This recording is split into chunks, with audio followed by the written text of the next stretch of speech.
굶주림에 배를 움켜쥔 한 가난한 소녀가 거지 할머니에게 몰래 찬밥 한 덩이를 쥐어주었습니다. 단지 그 행동 때문에 그녀는 주인 집에서 가차없이 쫓겨났습니다.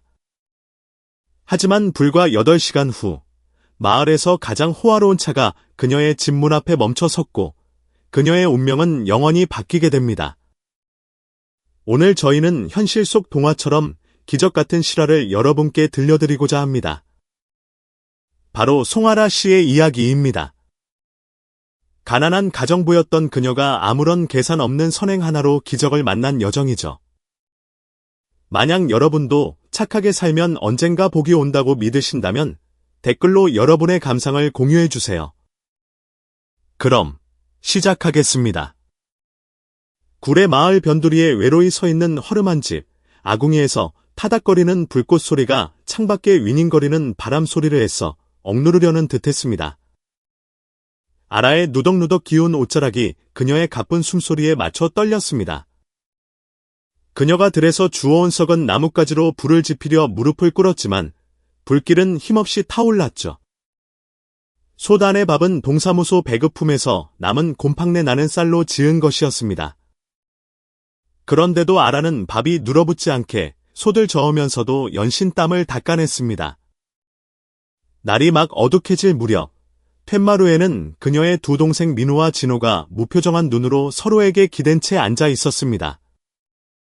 아이들은 태어날 때부터 선천적인 뇌성마비를 앓고 있었습니다. 한 아이는 팔다리가 오그라들었고 다른 아이는 고개가 한쪽으로 기운 채 이 세상이 이해가 안 된다는 듯 멍한 표정이었습니다. 드문드문 샘 머리카락과 마치 온 세상을 샅샅이 훑어보는 듯 항상 찌푸린 눈을 한 숙 할머니가 있었습니다. 문지방에 서서 밥솥을 쳐다보던 할머니는 아라를 힐끗 쳐다보며 날카롭게 소리쳤습니다. 이따위 밥은 걔도 안 먹겠다. 이렇게 타고 냄새나는 밥을 누구 코에 쳐넣으라는 거냐? 아라는 대꾸하지 않고 고개를 숙였습니다. 이젠 익숙했습니다. 10년 전 부모님이 버스 사고로 돌아가신 후 그녀는 이 집의 모든 것을 짊어져야 했습니다. 8살에 동생을 업었고 9살에 이삭 줍기를 했으며 12살에는 소금에 절인 들풀로 끼니를 때우는 법을 알게 되었습니다. 아직도 거기 서 있느냐? 그 거지 같은 몰골로 당장 시장에 가서 일자리라도 구해와. 돈도 못 버는 밥버러지는 더 이상 못 키운다. 그리고 숙 할머니는 오랫동안 쌓인 분노를 터뜨리듯 밥상을 걷어차 버렸습니다. 사기 그릇이 산산조각 나고 밥알이 흙바닥에 흩뿌려졌습니다. 두 아이는 깜짝 놀라 손으로 귀를 막고 웅얼거렸습니다. 아라는 입술을 깨물었습니다. 울지 않았습니다. 눈물은 이미 오래전에 말라버렸고 마음속에는 그저 인내와 동생들에게 추운 겨울 새 옷 한 벌이라도 사주고 싶다는 막연한 소망만이 남아있었습니다. 밖에는 계절풍이 진흙과 젖은 볏짚 냄새를 실어와 세차게 불었습니다. 그녀는 깨진 밥상을 정리하고 대나무통에 숨겨둔 푼돈 몇 푼을 챙겼습니다. 그리고 몇 번이나 꿰맨 옷가지와 식은 누룽지 몇 조각을 해진 천 가방에 쑤셔 넣었습니다. 아무도 그녀를 배웅하지 않았습니다. 잘 다녀오라는 인사 한마디 없었습니다. 아라는 마지막으로 부엌을 돌아보았습니다. 엄마가 들풀과 생선 부스러기로 국을 끓이던 곳이었습니다. 비 오는 날 부엌 연기와 섞이던 풀 비린내를 그녀는 똑똑히 기억했습니다. 구멍난 알루미늄 냄비 옆에서 불을 지피며 속삭이던 엄마의 목소리도 기억했습니다. 마음이 차가운 고기 반찬보다 마음이 따뜻한 풀죽이 더 낫단다. 엄마는 떠났지만 그 말은 남았습니다. 아라는 해진 옷깃을 여미고 맨발로 문을 나섰습니다. 차가운 바람이 뺨을 때렸습니다.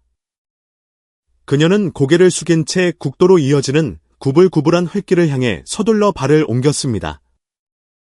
그곳에서 10km 이상 떨어진 곡성 시내. 그녀가 무엇을 가지고 떠났는지 아는 사람은 아무도 없었습니다. 상실의 과거, 암담한 현재, 그리고 한 번도 열린 적 없는 미래라는 세 가지 무거운 짐뿐이었습니다. 하지만 아라의 눈빛, 그 가장 깊은 곳에는 여전히 희미한 빛이 남아 있었습니다. 온 세상을 짊어지고도 운명 앞에 결코 고개 숙이지 않는 한 소녀의 빛이었습니다. 마치 견고한 성벽처럼 거대하고 으리으리한 철문이 아라의 눈앞에 나타났습니다. 차갑고 이질적인 모습이었습니다. 그녀는 용기를 내어 떨리는 손으로 문을 세게 두드렸습니다. 잿빛 아침 공기 속으로 쾅쾅 울리는 소리가 길게 퍼져나가 그녀 자신도 깜짝 놀랄 정도였습니다. 문 안쪽으로는 잘 닦인 돌길이 거대한 저택으로 곱게 이어져 있었습니다. 붉은 기와 지붕은 정갈하게 다듬어진 정원수 사이에서 유난히 돋보였습니다. 벽은 새하였습니다. 두껍고 빛나는 유리창은 구름이 잔뜩 낀 날의 희미한 빛을 반사했습니다. 아라는 머뭇거리며 심호흡을 했습니다. 태어나서 이렇게 호화로운 곳은 한 번도 발을 들여본 적이 없었습니다. 그녀는 서둘러 헝클어진 머리를 쓸어 넘기고 해진 어깨 부분을 잡아당기며 묵묵히 기다렸습니다. 정교하게 조각된 나무 문이 삐걱거리며 열렸습니다. 키가 크고 마른 체구의 중년 남자가 낡았지만 단정한 양복 차림으로 나타났습니다. 그는 엄격한 표정에 낯선 일을 탐색하듯 날카로운 눈을 하고 있었습니다. 누구 찾으시오? 그가 낮고 거친 목소리로 물었습니다. 문 여사님 댁에서 일할 사람 구한다고 들어서요. 아라는 손을 베베꼬며 소심하게 대답했습니다. 남자는 그녀의 머리부터 발끝까지 훑어보았습니다. 그의 눈에는 약간의 동정심과 경계심이 섞여 있었습니다. 그는 더 이상 아무 말 없이 돌아서서 그녀에게 들어오라는 손짓을 했습니다. 대리석 바닥의 냉기가 아라의 맨발을 파고들었습니다. 그녀는 위험 있는 초상화가 가득 걸린 긴 복도를 따라 남자의 뒤를 조심조심 따라갔습니다. 드넓은 거실, 짙은 색가죽 소파 한가운데 문 여사가 신문을 읽고 있었습니다. 55세 정도로 보이는 그 여자는 마른 체형이었지만 눈빛은 면도날처럼 날카로웠습니다. 높이 묶은 머리카락, 검은 머리 사이에 드문드문 박힌 흰머리가 그녀를 더욱 차갑게 보이게 했습니다. 이름이 뭐지? 문 여사는 고개도 들지 않고 물었습니다. 네, 송아라입니다. 할 줄 아는 게 뭐냐? 네, 밥하고, 빨래하고, 청소하고. 무슨 일이든 다 할 수 있습니다. 아라는 심장이 쿵쿵 울리는 소리가 들릴까봐 조마조마해하며 더듬더듬 대답했습니다. 문 여사는 신문을 내려놓고 칼날처럼 차가운 눈으로 그녀의 깡마른 몸을 훑어보았습니다. 이 집엔 규칙이 있다. 해가 뜰 때부터 닭이 두 번째 울 때까지 일해야 해. 불평 금지, 휴일 없음, 아파서도 안 돼. 2층에는 얼씬도 하지 말고 주인집 일에 대해 묻지도 마. 월급은 4만 원, 밥은 남는 거 먹고 잠은 부엌에서 잔다. 할 수 있겠어. 아라는 고개를 깊이 숙이며 거의 속삭이듯 말했습니다. 네, 할 수 있습니다. 일만 할 수 있으면 됩니다. 옆에 서 있던 안 집사가 미간을 살짝 찌푸렸습니다.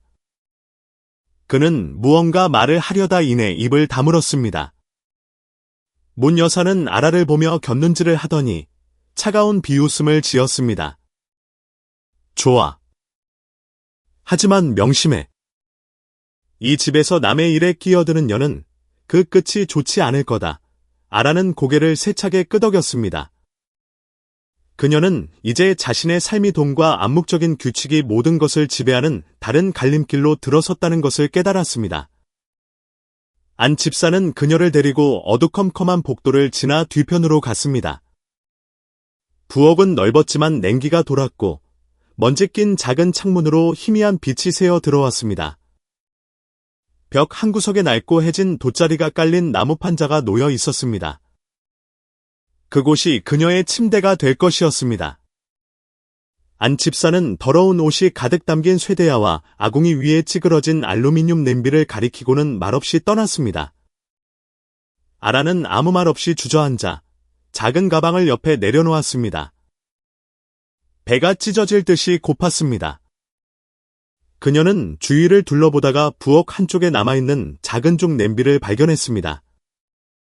생각할 겨를도 없이 그녀는 죽 한 바가지를 퍼 올렸습니다. 쌀알 몇 개가 뜬 멀건 흰죽이었습니다.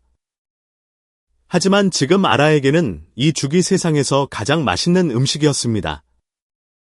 첫 숟갈이 뜨겁게 목구멍을 타고 내려갔습니다. 그녀는 눈을 감았습니다. 눈물이 소리 없이 흘러내렸습니다. 서러워서가 아니었습니다.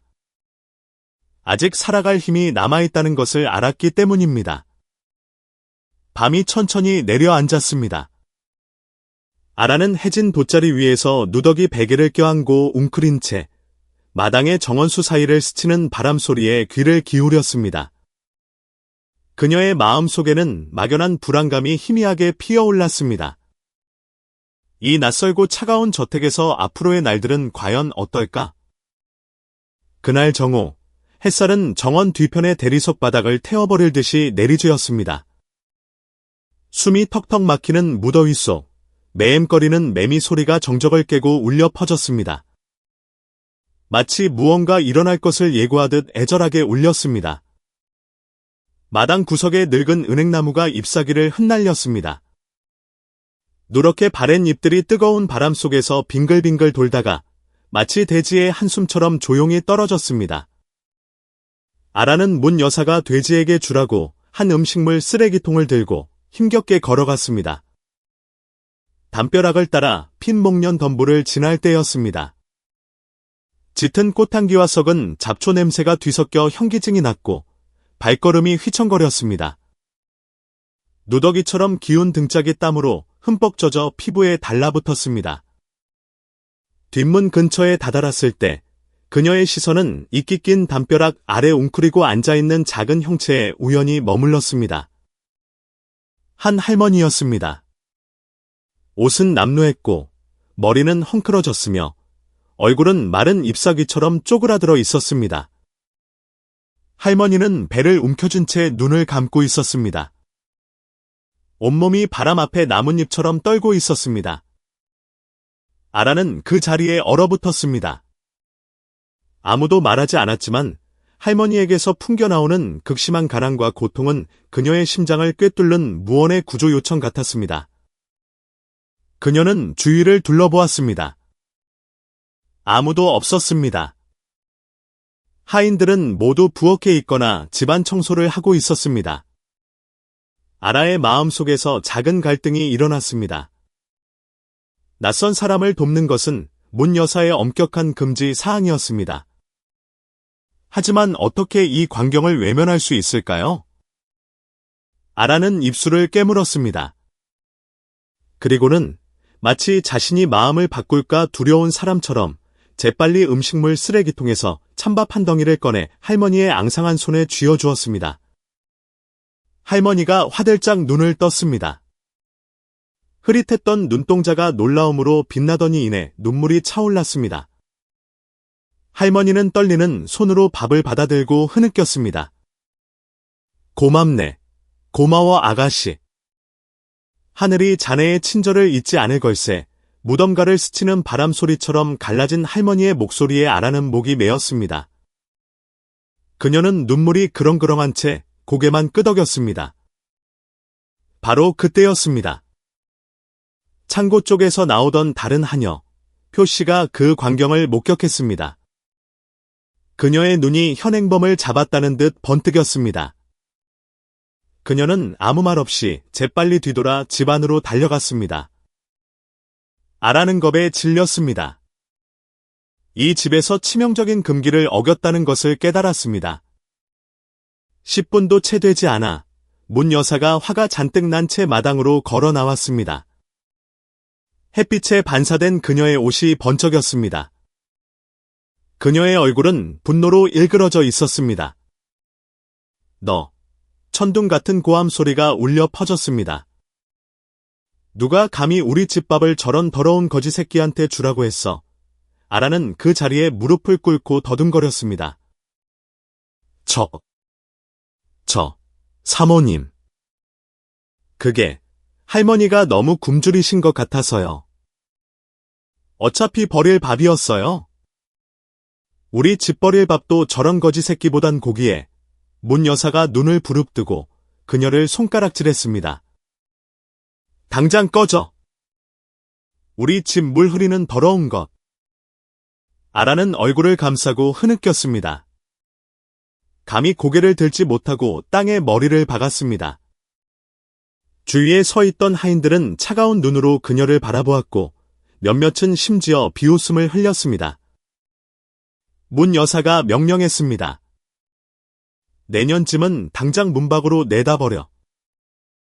이 시간부로 우리 집은 너 같은 거 안 받아. 안 집사가 아라의 작은 짐가방을 말없이 들고 바닥에 내려놓았습니다. 차마 그녀의 눈을 마주치지 못했습니다. 그 늙은 눈동자에는 어쩔 수 없는 연민이 스쳐 지나갔습니다. 아라는 일어섰습니다. 맨발로 걸음을 옮겼습니다. 굴욕감에 무게의 등이 굽었습니다. 태양이 머리 위로 불을 뿜었고 발 아래 땅은 타는 듯이 뜨거웠습니다. 달콤한 목련 향기, 귀를 찢는 매미 소리, 늙은 은행나무가 쏟아내는 잎사귀 소리가 마치 이 작은 인간의 운명을 애도하는 대지의 울음소리 같았습니다. 아라는 야른 천 가방을 가슴에 꼭 끌어안았습니다. 어디로 가야 할지, 누구에게 의지해야 할지 몰랐습니다. 가슴은 텅 비었고 뺨을 후려치는 뜨거운 바람과 애간장을 태우는 매미 소리만이 귓가를 맴돌았습니다. 그 순간 운명의 거대한 전환점이 조용히 시작되었다는 것을 아는 사람은 아무도 없었습니다. 찬밥 한 덩이, 연민에서 비롯된 작은 행동 하나가 그녀를 감히 꿈도 꾸지 못했던 기적으로 이끌게 될 줄은 희미한 저녁 햇살이 뿌연 하늘을 가로지르는 야른 납덩어리처럼 걸려 있었습니다. 후덥지근한 바람이 불 때마다 구례마을로 이어지는 흙길 위로 붉은 흙먼지가 자욱하게 일었습니다. 마을 어귀의 늙은 은행나무, 수많은 변화와 흥망성쇠를 지켜봐 온 그 나무가 메마른 가지를 늘어뜨린 채 그 아래 웅크리고 앉은 작은 그림자를 감싸고 있었습니다. 아라는 낡은 천 가방을 꼭 껴안고 무릎에 머리를 파묻었습니다. 헝클어진 머리카락에 먼지가 쌓이도록 내버려 두었습니다. 맨발은 갈라지고 흙먼지로 뒤덮여 있었습니다. 눈물은 이미 다 말라버린 듯 그녀의 눈은 텅 비었고 극심한 피로감만 남아 있었습니다. 그녀는 감히 앞으로 닥칠 일을 생각할 수 없었습니다. 빈손으로 쫓겨난 신세, 집에는 장애를 앓는 두 동생과 혹독한 할머니가 기다리고 있었습니다. 그녀에게 과연 다른 길이 있기나 한 걸까요? 멀리서 자동차 엔진 소리가 들려왔습니다. 낡은 오토바이나 소달구지의 익숙한 덜컹거림과는 전혀 다른 소리였습니다. 본능적으로 아라는 고개를 들었습니다. 자욱한 먼지 사이로 검고 반짝이는 세단 한 대가 천천히 자신을 향해 다가오는 것이 보였습니다. 차가 길가에 멈춰 섰습니다. 차문이 열리고 한 젊은 남자가 내렸습니다. 그는 말끔한 정장을 입고 있었지만 표정은 전혀 거만하지 않았습니다. 오히려 그의 눈빛은 부드러웠고 숨길 수 없는 다급함이 배어 있었습니다. 그는 그녀 앞에 몇 걸음 다가와 정중하게 허리를 숙여 인사했습니다. 혹시 갈색 옷을 입고 머리를 대충 묶었으며 체구가 작은 아가씨가 맞으신가요? 아라는 당황과 경계심이 뒤섞인 채 천 가방을 움켜쥐었습니다. 그녀는 조심스럽게 고개를 살짝 끄덕였습니다. 네, 저 맞아요. 남자는 부드럽게 미소 지으며 그녀와 눈높이를 맞추기 위해 몸을 낮췄습니다. 제 이름은 권태아입니다. 점심때부터 계속 당신을 찾았습니다. 잠시 이야기 좀 나눌 수 있을까요? 그의 차분하고 따뜻한 목소리는 아라가 지금껏 봐왔던 부자들의 목소리와는 달랐습니다. 그 목소리에는 경멸이나 거만함이 담겨 있지 않았습니다. 그것은 마치 그녀의 메마른 마음에 스며드는 시원한 물줄기 같았습니다. 아라가 망설이는 것을 보고 태아 씨는 주머니에서 손수건 한 장을 꺼냈습니다. 가장자리가 해진 낡은 손수건이었지만 그 위에는 붉은 실로 명이라는 작은 이름이 수놓아져 있었습니다. 태아 씨는 그녀 앞에 손수건을 내밀며 간절한 눈빛으로 말했습니다. 이건 제 어머니께서 항상 지니고 다니시던 손수건입니다. 오늘 어머니께서 이걸 주시며 당신을 찾아달라고 하셨어요. 당신이 바로 어머니를 구해주신 분입니다. 아라는 입을 벌린 채 얼어붙었습니다. 그 손수건, 그녀는 할머니가 찬밥을 받을 때 목에 잠시 둘렀던 것을 어렴풋이 기억했습니다. 어머니라니요? 그 할머니가요. 아라의 목소리는 감격으로 갈라졌습니다. 태아 씨는 고개를 끄덕였습니다. 네. 어머니께서 노안으로 가족을 잃고 이곳까지 흘러오셨습니다. 만약 당신이 아니었다면 어머니는 저와 다시 만날 기회조차 없으셨을 겁니다. 저는 몇 달 동안 어머니를 찾아 헤맸습니다. 오늘 다행히도 당신의 친절 덕분에 어머니는 저와 다시 만날 수 있으셨습니다. 아라는 그의 말을 들으며 심장이 가슴속에서 세차게 뛰는 것을 느꼈습니다. 그녀는 그토록 사소하고 무의미해 보였던 작은 행동이 이렇게나 다른 두 운명을 연결해 줄 수 있다는 것을 믿을 수 없었습니다. 태아 씨가 그녀를 물끄러미 바라보았습니다. 당신의 사정은 들었습니다. 저는 만약 괜찮으시다면 저와 함께 대전으로 가셨으면 합니다. 제가 일자리와 거처, 그리고 두 동생분의 학업까지 책임지겠습니다. 당신의 가족은 더 나은 삶을 누릴 자격이 있습니다. 마치 한낮의 꿈 같은 제안이었습니다. 아라는 가방끈을 세게 움켜쥐었습니다. 머릿속이 어지러웠습니다. 수년간 고통 속에서 살아오며 그녀는 스스로 해결하고 자신에게 다가오는 모든 좋은 일들을 경계하는 데 익숙해져 있었습니다. 이제 동화 속에서나 나올 법한 약속 앞에서 그녀는 망설였습니다. 저녁 바람이 은행나무 가지를 스치며 마치 재촉하듯 속삭였습니다. 마지막 햇살이 아라의 얼굴을 비추자 그녀의 맑은 눈동자에 희미한 희망의 빛이 반사되었습니다.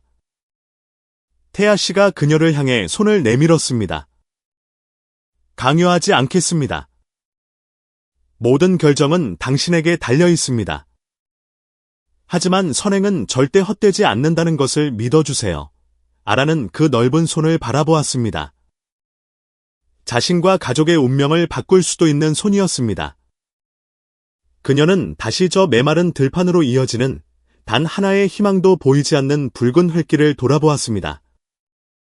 마침내 그녀는 아주 천천히 손을 뻗어 자신의 작고 거친 손을 그의 손바닥 위에 올려놓았습니다. 따뜻한 온기가 퍼져나갔습니다. 마치 그녀가 짊어졌던 모든 추위와 고통이 그 순간 위로받는 것 같았습니다. 태아 씨는 그녀의 손을 가볍게 쥐고 부드럽게 미소 지었습니다. 그는 차 문을 열어 그녀가 뒷좌석에 앉도록 부축한 뒤 얇은 재킷을 가져와 그녀의 어깨에 걸쳐주었습니다. 차는 천천히 움직이기 시작했습니다. 붉은 흙먼지 길을 벗어나 한때 온통 잿빛 하늘을 짊어졌던 작은 소녀를 싣고 운명이 아주 오래전부터 그녀를 위해 준비해둔 새로운 지평선을 향해 나아갔습니다. 뒤편에서 늙은 은행나무는 마치 고단했던 시절을 떠나보내고 희망찬 새 계절을 맞이하듯 묵묵히 낡은 계절의 마지막 잎사귀들을 떨구고 있었습니다. 차는 부드럽게 달렸지만 아라의 마음속에는 혼란과 두려움의 파도가 여전히 거세게 일렁였습니다. 그녀는 문 쪽에 바싹 붙어 앉아 깨끗한 유리창 밖으로 스쳐 지나가는 풍경을 믿을 수 없다는 듯 동그랗게 뜬 눈으로 바라보았습니다. 대전. 지금까지 아라에게는 동네에서 어렴풋이 주워들은 이야기 속에만 존재했던 그 이름이 이제는 화려하고 압도적인 모습으로 눈앞에 펼쳐졌습니다. 하늘을 찌를 듯이 높은 건물들이 빽빽하게 들어서 있었습니다. 네온사인 간판들이 쉴 새 없이 반짝였습니다. 깔끔하게 차려입은 사람들이 서로에게 무관심한 듯 바쁘게 오갔습니다. 온갖 종류의 차들이 경적을 울려대며 뒤엉켰고 그 소리는 마치 끝이 없는 혼란스러운 교향곡처럼 요란하게 울려 퍼졌습니다. 아라는 치맛자락을 세게 움켜쥐었습니다. 손이 차가워졌습니다. 그녀는 자신이 꿈을 꾸고 있는 건 아닌지 확인하려는 듯 이따금 눈을 깜박이며 조용히 앉아 있었습니다. 평생 논밭과 가난한 동네, 그리고 기껏해야 낡은 읍내 장터가 화려함의 전부였던 그녀였습니다. 하지만 이곳은 너무나 눈부시고 너무나 정신없었으며 그녀가 속했던 세상과는 완전히 달랐습니다. 그러나 화려한 불빛을 바라볼수록 아라의 마음은 더욱 조여왔습니다. 저 눈부신 빛 속에는 그녀처럼 가난한 사람이 설 자리는 없는 것 같았습니다. 낯선 곳에 홀로 떨어진 듯한 느낌이 밀려와 그녀의 여린 마음을 짓눌렀고 그녀는 좌석 구석에서 더욱 몸을 움츠렸습니다. 앞자리에 앉아있던 태아 씨는 그런 그녀의 어색함을 눈치챈 듯했습니다. 그는 백미러로 그녀의 불안한 눈빛을 얼핏 보고는 부드러운 목소리로 말했습니다. 걱정 말아요. 큰 도시는 생각보다 무섭지 않아요. 진심만 있다면 어디든 집이 될 수 있으니까요. 그의 낮고 따뜻한 목소리는 마치 추운 겨울밤의 야른 담요처럼 아라의 불안한 마음을 조금이나마 달래주었습니다. 그녀는 감히 대답하지 못하고 고개만 살짝 끄덕였습니다. 마치 과거를 붙잡는 닷처럼 낡은 천 가방을 더 세게 움켜쥘 뿐이었습니다. 차는 고목나무가 그늘을 들이운 더 조용한 거리로 접어들었습니다. 은은한 노란 가로등 불빛 아래 거리는 아까의 초고층 유리 건물들과 달리 한결 부드러운 느낌을 주었습니다. 차가 한 작은 아파트 건물 앞에 멈춰 섰습니다. 크림색 외벽은 조금 낡았지만 깨끗하고 정돈되어 있었습니다. 하늘을 찌르는 거대한 빌딩도 시끄러운 시장통도 아니었습니다. 이곳은 도시에 처음 발을 디딘 사람에게 완충지대 역할을 해주듯 적당히 친근한 분위기를 풍겼습니다. 태아 씨가 먼저 차에서 내려 아라의 문을 열어주었습니다.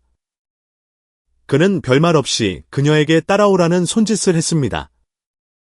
아라는 잠시 망설였지만 이내 무거운 발걸음을 옮겼습니다. 한 걸음 한 걸음이 수많은 의심과 불신으로 가득 차 있었습니다. 그들은 걸어서 3층으로 올라갔습니다. 307호 앞에서 태아 씨는 열쇠를 꺼내 문을 열고 부드럽게 밀었습니다. 안에는 아늑한 공간이 펼쳐졌습니다. 단순한 나무 의자 세트가 놓인 작은 거실, 깨끗한 주방, 그리고 침실 2개. 식탁 위에는 활짝 핀 노란 거베라가 담긴 꽃병이 놓여 은은한 향기를 풍기고 있었습니다. 아라는 문지방에 선 채 그대로 굳어버렸습니다. 모든 것이 너무나 낯설고 너무나 과분한 친절이었습니다. 이전에 웅크리고 잠을 청했던 차가운 부엌 구석이 아닌 진짜 집이었습니다. 태아 씨는 곧장 부엌으로 들어가 인덕션 위에 놓인 작은 냄비 뚜껑을 열었습니다. 소박한 향기가 피어올랐습니다. 다진 고기를 넣은 호박국이었습니다. 그는 미소를 지으며 돌아보며 말했습니다. 아무것도 못 드셨을 것 같아서요. 아직 따뜻하니 배고픔이라도 달래고 쉬세요. 아라는 숨이 멎은 듯 서 있었습니다. 목이 메어왔습니다. 수년간 그녀는 굶주림에 남은 음식을 먹는 것에 혹은 두 동생에게 양보하느라 차가운 밥을 급히 삼키는 것에 익숙해져 있었습니다. 다른 사람이 자신의 끼니를 챙겨준다는 것은 단 한 번도 상상해 본 적 없는 일이었습니다. 그녀는 어쩔 줄 몰라하며 감사 인사를 하려고 돌아섰지만 말이 채 나오기도 전에 태아 씨가 식탁으로 다가왔습니다. 그는 주머니에서 작은 열쇠 한 개를 꺼내 나무 식탁 위에 올려놓았습니다. 여기서 지내세요. 마음이 편해지고 저를 믿게 되면 그때 연락 주세요. 강요하지 않습니다. 모든 것은 당신의 선택입니다. 그 말을 마친 그는 가볍게 고개를 숙여 인사하고는 조용히 밖으로 나가 문을 닫았습니다. 낯설지만 따뜻한 이 공간에 아라만 홀로 남겨둔 채였습니다. 열쇠가 은은한 노란 불빛을 반사하며 식탁 위에 조용히 놓여 있었습니다. 아라는 다가가 떨리는 손으로 열쇠를 집어 들었습니다. 그녀는 열쇠를 손바닥에 꼭 쥐었습니다. 새로운 삶을 살 기회, 그 약속의 증표인 이 작은 물체의 실감을 느끼려는 듯이 말입니다. 고요한 아파트 한가운데 서서 아라는 눈을 감았습니다. 문득 오래전 기억이 떠올랐습니다. 엄마가 처음으로 그녀를 읍내 장터에 데려갔을 때였습니다. 깡마른 소녀는 양갈래로 머리를 닦고 엄마의 치맛자락을 꼭 쥔 채 낯선 사람들과 신기한 물건들로 가득 찬 가게들을 소심하게 올려다보았습니다. 그날 엄마는 나지막이 속삭였습니다. 어딜 가든 내가 누구인지 잊지 마라. 고개 빳빳이 들고 다니렴. 알았지? 아라의 숨결이 떨렸습니다. 엄마, 만약 엄마가 살아계셨다면 제가 이런 기회를 얻은 걸 보고 기뻐하셨을까요? 창밖으로 도시의 불빛이 화려하게 빛났지만 아라의 마음속에서 가장 밝게 빛나는 등불은 방금 켜진 희미한 희망의 빛이었습니다. 그 빛은 연약했지만 수년간 그녀를 올감했던 어둠을 걷어내기에 충분했습니다. 그날 밤, 작은 방은 길모퉁이 가로등에서 새어나오는 희미한 노란 불빛에 잠겨 있었습니다. 아라는 창가에 웅크리고 앉아 두 손으로 무릎을 감싸 안고 밖에 텅 빈 하늘을 물끄러미 바라보았습니다. 불빛이 길 위에 반사되어 마치 빛의 양탄자처럼 길게 펼쳐졌고 창틈으로 세차게 불어오는 차가운 바람에 흔들렸습니다. 그녀의 마음속에는 억눌려 있던 수많은 생각들이 마치 홍수처럼 밀려와 이성의 연약한 방어벽을 무너뜨렸습니다. 아침부터 지금까지 일어난 일들은 그녀 자신이 완전히 믿기에도 벅찬 이상한 꿈만 같았습니다. 친절한 낯선 사람, 깨끗한 아파트, 향기로운 호박국, 그리고 손에 쥔 열쇠. 이 모든 것은 그녀가 익숙하게 살아온 삶, 즉 가난, 냉대, 그리고 모든 눈초리를 경계해야 했던 삶과는 너무나도 달랐습니다. 아라는 차가운 유리창에 이마를 대고 무거운 한숨을 길게 내쉬었습니다. 그녀는 구례의 허름한 초가집에서 등을 구부리고 있을 두 어린 동생을 떠올렸습니다. 몸은 쇠약했지만 입으로는 끊임없이 불평과 욕설을 퍼붓던 쑥 할머니의 모습도 떠올렸습니다. 그리고 찬밥과 들풀죽 한 그릇으로 온 가족을 책임졌던 깡마른 모습의 엄마를 기억했습니다. 거리의 불빛이 그녀의 눈앞에서 흐려졌고 목이 메어왔습니다. 눈을 감을 때마다 그 얼굴들이 너무나도 선명하게 떠올라 가슴을 저미었습니다. 아라야, 잊으면 안 돼. 너만 여기서 배부르고 따뜻하게 지낼 순 없어. 고향의 가족들은 굶주리고 춥단 말이야. 그날 밤, 이 독백은 아라의 머릿속을 계속 맴돌았습니다. 그녀는 이마에 손을 얹고 뒤척이다. 날이 거의 셀 무렵까지도 눈을 붙이지 못했습니다. 새벽빛이 처음으로 창문을 두드리고 첫 햇살이 커튼을 뚫고 들어와 작은 방을 따뜻한 노란빛으로 물들일 무렵 아라는 결심을 굳혔습니다. 그녀는 태아 씨가 남겨둔 낡은 휴대전화를 집어들어 번호를 눌렀습니다. 손은 떨리고 심장은 세차게 뛰었지만 그녀의 목소리는 놀랍도록 단호했습니다. 안녕하세요. 저 아라예요. 저 도움을 받겠어요. 하지만 동정심에 기대어 살고 싶지는 않아요. 부디 제가 무언가를 배울 기회를 주세요. 제 힘으로 벌어서 저와 제 가족을 먹여 살리고 싶어요. 우수하기 저편에서 잠시 침묵이 흘렀습니다. 이윽고 처음 만났을 때처럼 따뜻한 태아 씨의 목소리가 들려왔습니다. 당신의 결정을 존중합니다. 준비하세요. 내일 제가 스승님 한 분을 소개해드리겠습니다. 그분이 당신의 인생을 바꿔주실 겁니다. 그 말을 듣는 순간 아라의 온몸에서 긴장이 풀렸습니다. 안도감이 밀려오면서 더 이상 참을 수 없었던 눈물이 샘물처럼 쏟아졌습니다. 하지만 이번에 흐르는 눈물은 서름이나 무력감의 쓴맛이 아니었습니다. 그것은 태어나서 처음으로 한 인간으로서 진정으로 존중받았다는 사실에 대한 감사와 행복의 눈물이었습니다. 아라는 베개의 얼굴을 파묻고 소리내어 울었습니다. 아침 햇살이 그녀의 헝클어진 머리카락과 여인 어깨 위로 쏟아져 내리도록 내버려 두었습니다. 수년간 그림자처럼 묵묵히 견디며 살아왔습니다. 오늘 그녀는 비로소 자신의 가치를 느낄 수 있었습니다. 한바탕 눈물을 쏟아낸 후 아라는 일어나 눈물을 닦았습니다. 마음은 결의로 가득 찼습니다. 그녀는 벽에 걸린 작은 거울 앞으로 다가가 퉁퉁 부은 자신의 눈을 똑바로 바라보며 속삭였습니다. 아라야, 약해지지 마. 오늘부터 너는 당당한 한 사람으로 살아가는 거야. 엄마를 위해서, 두 동생을 위해서, 그리고 너 자신을 위해서 그날 아침 아라는 스스로 간단하게 라면을 끓여 한 가닥도 남기지 않고 천천히 다 먹었습니다. 어릴 적 엄마를 따라 처음 읍내 장터에 갔던 날이 떠올랐습니다. 낯선 사람들 속에서 엄마는 그녀를 품에 안고 속삭였습니다. 어디든 다 똑같단다, 딸아. 중요한 건 우리가 바르게 살면 하늘도 우릴 버리지 않는다는 거야. 그 당부는 아라의 삶을 관통하는 붉은 실처럼 가장 어두웠던 시절을 버티게 해준 힘이었습니다. 식사를 마친 후 그녀는 방을 깔끔하게 정리하고 식탁과 문틀 하나하나를 깨끗이 닦았습니다.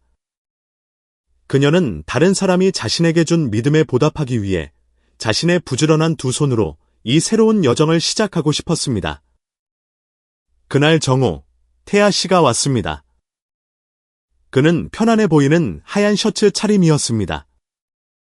집에 들어선 그는 별말 없이 인사처럼 가볍게 고개를 끄덕였습니다. 아라는 가슴 앞에 두 손을 모으고 똑바로 섰습니다. 그녀의 눈빛은 단호했지만 깊은 감사의 마음이 담겨 있었습니다. 태아 씨는 미소를 지었습니다. 그 미소에는 동정도, 거리감도 없었습니다. 오직 인정만이 담겨 있었습니다. 준비됐나요? 아라는 고개를 끄덕였습니다. 마음속은 여전히 조금 떨렸지만 그녀는 알았습니다. 일단 그 가난한 초가집을 나온 이상 더 이상 물러설 곳이 없다는 것을. 태아 씨를 따라 차로 가기 전 그녀는 다시 한번 작은 방을 돌아보았습니다. 햇빛이 창문을 뚫고 들어와 바닥에 긴 빗줄기를 만들고 있었습니다. 평화로운 기운이 퍼져나갔습니다. 마치 앞으로 어떤 길이 펼쳐지든 끝까지 가겠다는 조용한 맹세처럼 느껴졌습니다. 차가 조용한 거리를 떠날 때 아라는 가슴에 손을 얹고 엄마가 가르쳐준 말을 되뇌었습니다. 친절은 친절로 갚는 거란다, 딸아. 그리고 그녀는 마음속 깊은 곳에서 깨달았습니다. 고통스러운 날들은 이제 뒤에 남겨졌다는 것을. 앞날이 흐릿하든 빛나든 그녀는 이제 자신의 두 발로 당당히 걸어갈 것입니다. 아침 햇살이 대전 국제병원 부지 내의 나무들 사이로 스며들어 깨끗하게 닦인 돌길 위를 비추었습니다. 은색 승용차가 정문 앞에 멈춰 섰습니다. 아라는 치맛자락을 꼭 쥔 채 어색하게 차에서 내렸습니다. 마음이 복잡했습니다. 태아 씨가 준비해준 연한 파란색의 단순한 유니폼이었습니다. 뻣뻣한 천의 감촉이 그녀를 부끄럽게도 감사하게도 만들었습니다. 이런 옷은 한 번도 입어본 적이 없었고 언젠가 자신이 이렇게 위엄있고 불빛이 환하며 흰 가운을 입은 사람들이 오가는 곳에 서게 될 줄은 상상도 못했습니다. 태아 씨가 당부했습니다. 나만 따라와요. 걱정 말고 아라는 소심하게 고개를 끄덕였습니다. 두 손을 배 앞에 모아 꽉 쥔 채 그녀의 발걸음은 넓은 복도, 분주한 발소리, 그리고 코를 찌르는 소독약 냄새 사이에서 길을 잃었습니다. 그들은 전문 진료실장실 앞에 멈춰 섰습니다. 유리문이 조용히 열리자 50대 중반의 한 여성이 보였습니다. 머리는 단정하게 묶여 있었고 눈빛은 날카롭지만 차분함을 잃지 않았습니다. 그녀는 이 병원의 수간호사 중 한 명인 오 선생이었습니다. 태아 씨가 정중하게 소개했습니다. 이쪽은 제가 말씀드린 아라 씨입니다. 제가 도움을 부탁드렸죠. 오 선생은 눈을 가늘게 뜨고 아라의 머리부터 발끝까지 훑어보았습니다. 아라는 그 시선 아래 한없이 작아지는 것을 느꼈지만 애써 침을 삼키고 시선을 피하지 않은 채 똑바로 섰습니다. 오 선생이 느린 목소리로 물었습니다. 의료 환경에서 일해본 적 있습니까? 아라는 고개를 저으며 작은 목소리로 대답했습니다. 아니요. 없습니다. 하지만 배우고 싶습니다. 최선을 다하겠습니다. 오 선생의 눈빛은 조금도 부드러워지지 않았지만 그 시선에는 거절보다는 시험에 가까운 무언가가 담겨 있었습니다. 좋아요. 그럼 가장 작은 일부터 시작합시다. 병실 청소, 복도 닦기, 시트 세탁. 할 수 있겠어요. 아라는 망설임 없이 즉시 고개를 끄덕였습니다. 네, 할 수 있습니다. 오 선생은 더 이상 말없이 고개를 끄덕였습니다. 그녀는 아라에게 낡은 하늘색 의료 유니폼 한 벌과 플라스틱 슬리퍼 한 켤레를 건네주고는 복도 끝을 가리켰습니다. 세탁실은 저기예요. 오늘부터 바로 시작해요. 태아 씨는 아라를 보며 격려가 담긴 미소를 지었습니다. 하지만 그는 오래 머물지 않았습니다. 조용한 행운을 비는 것처럼 그녀의 어깨를 가볍게 한번 두드려준 뒤 새로운 길을 마주하게 된 아라를 남겨두고 돌아섰습니다. 아라는 유니폼을 가슴에 안았습니다. 긴장과 혼란이 뒤섞였습니다. 그녀는 복도를 따라 걸으며 세탁실을 찾았습니다. 길에서 수군거리는 소리가 들려왔습니다. 또 촌에서 애 하나 데려왔네? 저기 좀 봐. 손발이 어설픈 것 좀. 아라는 얼굴이 붉어졌고 가슴이 살짝 아팠지만 대꾸하지 않았습니다. 경멸의 시선에는 이미 익숙해진 터라 말로는 이미 무뎌진 마음을 다치게 할 수 없다는 것을 알았습니다. 세탁실에서 아라는 얼룩덜룩한 침대 시트 더미, 붉은 약품이 묻은 환자복, 피 묻은 수건들을 배정받았습니다. 그녀는 주눅 들지 않고 서둘러 소매를 걷어붙였습니다. 그녀는 마치 자신의 목숨이 거기에 달린 것처럼 일하기 시작했습니다. 점심시간이 되어 직원들에게 밥이 배급되었습니다. 호박국 한 그릇, 야채볶음 한 접시, 그리고 약간의 흰밥으로 이루어진 소박한 식사였습니다. 아라는 병원 뒤뜰, 화단 옆 구석에 앉아 조용히 그 간단한 식사를 음미했습니다. 시원한 호박국 냄새가 피어오르자 불현듯 고향에 가난했던 밥상이 떠올랐습니다. 그 시절, 엄마도 이 국을 자주 끓여주셨습니다. 단순하지만 따뜻했던, 마치 추운 계절 바람을 막아주던 엄마의 품처럼 말입니다. 눈물이 왈칵 쏟아질 뻔했지만 아라는 애써 안으로 삼켰습니다. 그녀는 스스로에게 다짐했습니다. 강해져야 한다고, 성공해야 한다고, 절대 돌아보지 말라고. 소아병동 복도를 닦고 있을 때 아라는 우연히 구석에서 두 간호사가 속삭이는 소리를 들었습니다. 병원에서 정식 간호사 교육과정 조교를 뽑는다는 얘기 들었어. 응, 성실하고 부지런하고 고생도 마다하지 않는 사람을 뽑아야 할 텐데 아라의 심장이 갑자기 빠르게 뛰기 시작했습니다. 그녀는 입술을 깨물고 손에 쥔 대걸레를 꽉 잡았습니다.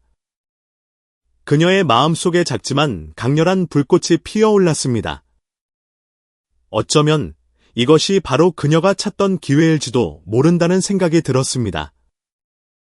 오후에는 가벼운 비가 내렸고 병원 앞도로는 물방울로 얼룩졌습니다. 가로등이 일찍 켜지고 지나가는 사람들의 그림자를 길고 깊게 드리웠습니다. 아라는 첫 근무를 마쳤습니다. 몸은 녹초가 되었지만 마음은 이상하게도 가벼웠습니다.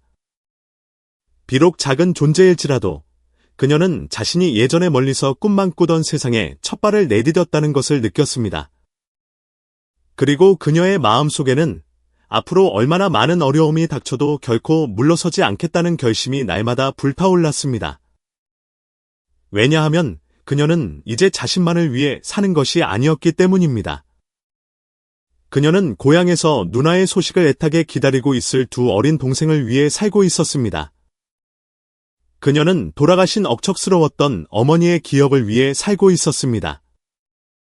그리고 무엇보다도 언젠가 열등감에 짓눌리지 않고 당당하게 고개를 들고 걸을 수 있기를 바랐던 자신의 작지만 끈질긴 꿈을 위해 살고 있는 것이었습니다. 화창한 빛이 교실을 가득 메웠습니다. 반짝이는 스테인리스 테이블 위에는 주사기, 거즈, 혈압계 등 수많은 의료기구가 가지런히 놓여 있었습니다. 이 모든 것이 아라를 흥분시키면서도 긴장하게 만들었습니다. 오 선생이 흰 가운을 입고 들어서자 그녀는 살며시 손을 쥐었습니다. 수간오사에게서는 형언할 수 없는 위험이 풍겼습니다. 그녀의 발걸음 하나하나에 학생들은 일제히 일어나 인사했습니다. 오늘은 아라가 정식으로 간호 실습생 교육에 참여하는 첫날이었습니다. 방금 지급받은 새하얀 유니폼에서는 아직 세천 냄새가 났고 그 느낌이 어색하기만 했습니다. 진흙과 부엌 재만 만지던 그녀의 작고 거친 손은 이제 야른 흰색 고무장갑에 쌓여 있었습니다. 서툴렀지만 주사기와 소독솜을 쥔 손에는 굳은 결의가 담겨 있었습니다. 다른 실습생들은 대부분 유복한 가정의 자녀들이었고 그들은 호기심 반, 경멸 반의 시선으로 아라를 바라보았습니다. 그들은 수군거렸습니다. 저 시골뜨기는 누가 백을 써줘서 꼽살이 낀 게 틀림없어. 어차피 청소나 하겠지. 전문적인 일을 뭘 하겠어. 아라는 그 소리를 들었습니다. 하지만 모른 척했습니다. 그녀는 이미 마음먹고 이 길에 들어선 이상 그 어떤 험담도 자신의 발걸음을 막을 수 없다는 것을 알았기 때문입니다. 오 선생이 강의를 시작했습니다. 그녀의 목소리는 차분했지만 엄격했습니다. 간호사에게는 능숙한 손기술뿐만 아니라 따뜻한 마음도 필요합니다. 여러분은 환자를 구하기 전에 그들이 누구이든 간에 인간의 생명을 존중하는 법부터 배워야 합니다. 그 가르침은 마치 시원한 샘물처럼 아라의 영혼에 흘러들었습니다. 그녀는 오 선생이 시범을 보이는 손동작 하나하나에 집중하며 모든 말을 마음속에 새겼습니다. 첫날, 아라는 다른 동료들보다 훨씬 뒤처졌습니다. 혈압 측정 실습에서는 마네킹 팔에 커프를 감는 것조차 한참을 헤맸습니다. 모형에 정맥 주사를 놓는 연습을 할 때는 손이 너무 떨려 바늘이 빗나가기도 했습니다. 교실 한 구석에서 킥킥거리는 웃음소리가 터져나왔습니다. 저런 식으로 사람을 구했다간 환자가 더 빨리 저 세상 가겠네 한 남학생이 비웃었습니다. 아라는 입술을 깨물었고 얼굴이 화끈거렸습니다. 하지만 그녀는 포기하지 않았습니다. 수업이 끝난 후에도 남아서 연습할 수 있게 해달라고 부탁했습니다. 모두가 돌아간 뒤에도 그녀는 꿋꿋이 서서 작은 동작 하나하나를 바로잡으며 끈질기게 연습했습니다. 어떤 날은 밤을 새우며 주사 놓는 순서와 응급 상황 대처 요령을 암송하고 입으로 되뇌며 손동작을 연습했습니다. 비록 더디더라도 조금씩 나아가는 그 모든 과정은 자신과의 싸움이었습니다. 무더운 어느 날 오후, 아라가 복도를 청소하고 있을 때 한 병실에서 날카로운 비명이 터져 나왔습니다. 살려주세요. 아라는 황급히 빗자루를 놓고 그쪽으로 달려갔습니다. 깡마른 노인이 침대에 누워 안색이 새파랗게 질린 채 땀을 뻘뻘 흘리고 있었습니다. 곁에 있던 보호자가 어쩔 줄 몰라하며 소리쳤습니다. 할아버지가 기절했어요. 세상에, 다른 사람이 오기를 기다릴 틈도 없이 아라는 오 선생에게 배운 저혈압 응급처치법을 떠올렸습니다. 그녀는 재빨리 노인의 머리를 낮추고 다리를 높이게 한 뒤 차가운 수건으로 이마를 닦아주며 동시에 다른 사람에게 의사를 불러오라고 소리쳤습니다. 잠시 후 오 선생과 의료팀이 도착했을 때 노인은 서서히 눈을 뜨고 있었습니다. 노인의 가족은 감격에 차서 아라의 손을 꼭 잡았습니다. 고마워요. 아가씨. 고마워요. 오 선생은 아라를 바라보았습니다. 그녀의 눈에 드물게도 만족스러운 빛이 어렸습니다. 곧이어 열린 회의에서 그녀는 이렇게 발표했습니다. 송아라 실습생은 위급한 상황에서 응급처치 지식을 매우 잘 활용했습니다. 침착하고 민첩하며 환자를 위해 최선을 다하는 것, 이것이 바로 모든 의료인이 가져야 할 정신입니다. 교실은 충격에 빠졌습니다. 이전의 경멸 어린 시선들은 사라지고 그 자리에는 존경과 민망함이 뒤섞인 침묵이 흘렀습니다. 아라는 부끄러워 고개를 숙였습니다. 동정심이나 은혜가 아닌 오직 자신의 노력만으로 다른 사람에게 인정받은 것은 난생 처음이었습니다. 그날 오후 수업이 끝나자 한 무리의 동료들이 아라에게 저녁을 같이 먹자고 제안했습니다. 그들은 마늘 향이 나는 맛있는 비름 나물국과 노랗게 부친 달걀 프라이를 나눠주었습니다. 수업과 선생님들에 대한 이야기들이 오갔습니다. 아라는 밥을 먹으며 그들의 이야기를 들었습니다. 낯선 감정이 가슴을 가득 채웠습니다. 더 이상 험담 속의 시골뜨기가 아니라 평범한 사람으로 받아들여지고 대우받는 느낌이었습니다. 그녀가 설거지를 돕고 있을 때 복도 쪽을 힐끗 보니 익숙한 뒷모습이 보였습니다. 수수한 정장 차림의 태아 씨가 난간에 살짝 기댄 채 부드러운 눈길로 그녀를 바라보고 있었습니다. 그 눈빛은 처음으로 단순한 관심을 넘어선 특별한 따뜻함을 담고 있었습니다. 그것은 자부심이자 조용히 전하는 기대감이었습니다. 아라는 당황해서 고개를 돌렸습니다. 심장이 세차게 뛰었습니다. 그처럼 대단한 사람이 자신처럼 가난하고 비천한 여자를 그런 눈빛으로 바라볼 수 있으리라고는 상상도 못했습니다. 새하얀 의료용 장갑, 공기 중에 은은하게 퍼지는 소독약 냄새, 새로운 동료들의 활기찬 웃음소리. 이 모든 것이 마치 그녀가 자신의 고된 노력과 인내, 그리고 결코 꺼지지 않는 믿음으로 천천히 그려나가고 있는 한 폭의 깨끗한 그림 같았습니다. 그리고 그녀는 마음 깊은 곳에서 다짐했습니다. 자신을 믿어준 사람들을 실망시키지 않겠다고, 그리고 무엇보다도 저 초라한 초가 지붕 아래에서 꾸었던 그 작은 꿈을 결코 배신하지 않겠다고 말입니다. 한여름 정오의 대전 국제병원. 햇빛이 마당에 쏟아져 은빛 강물처럼 반짝였습니다.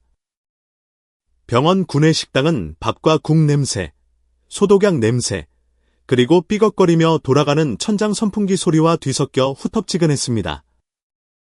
아라는 소박한 식판을 들고 테이블 사이를 걸었습니다.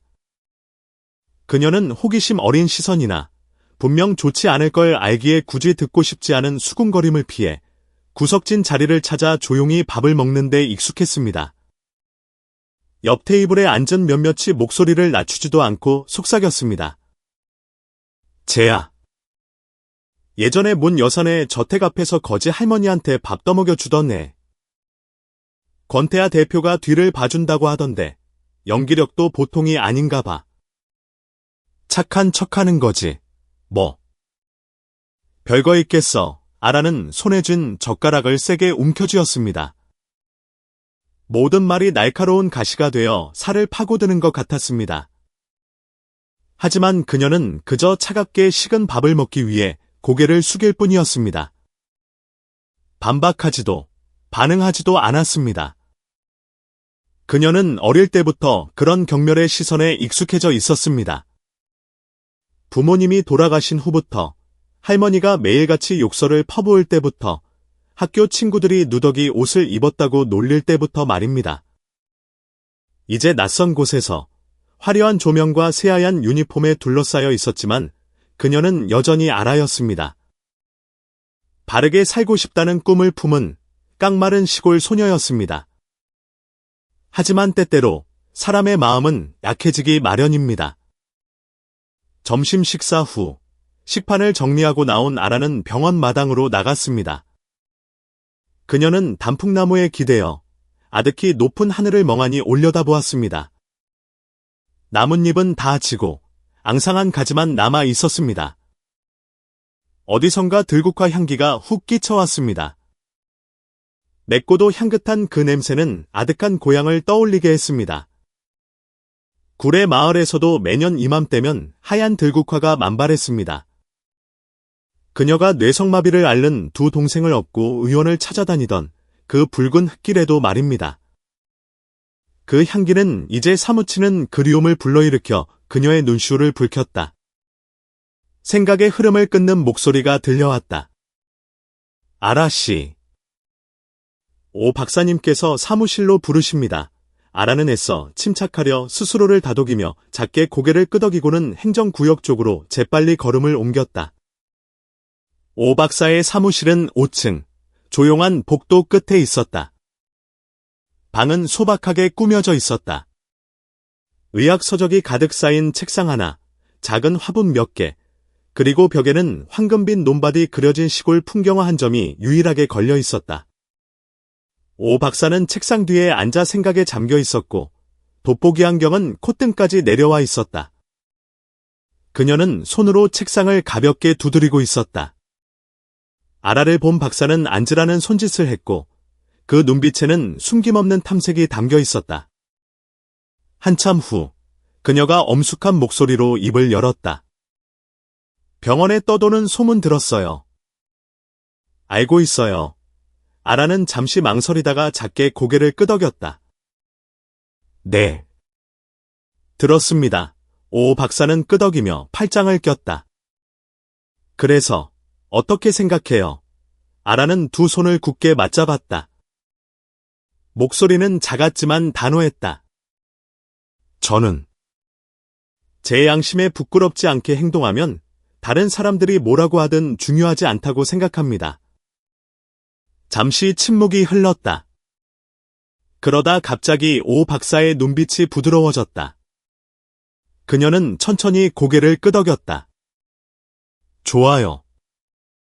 의료인이라면 무엇보다 그런 굳건한 마음이 있어야 해요. 그녀는 자리에서 일어나 창가로 걸어가 햇살이 가득한 병원 마당을 내려다보았다. 의사들과 환자들의 모습이 작은 점처럼 섞여 움직이고 있었다. 하지만 알아야 해요. 높이 올라갈수록 바람은 더 거세지는 법이죠. 굳건히 서려면 더 뛰어나야 하고 더 강인해야 해요. 단순히 착한 마음이 아니라 실력으로요. 아라는 한마디 한마디를 마음속 깊이 새기며 조용히 귀를 기울였다.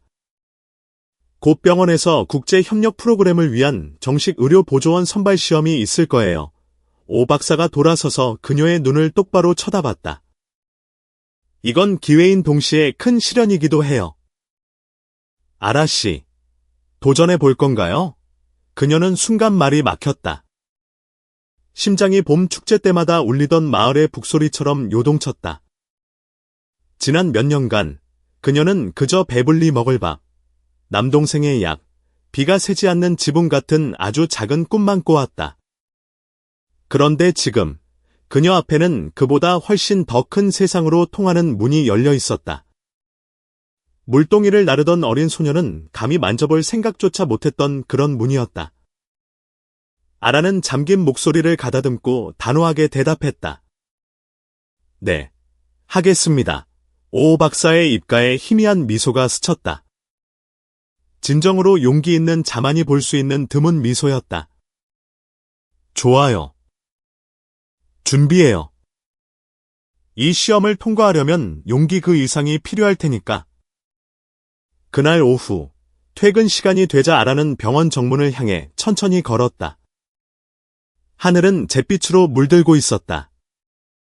구름은 은빛비단 조각처럼 한가롭게 떠다녔다.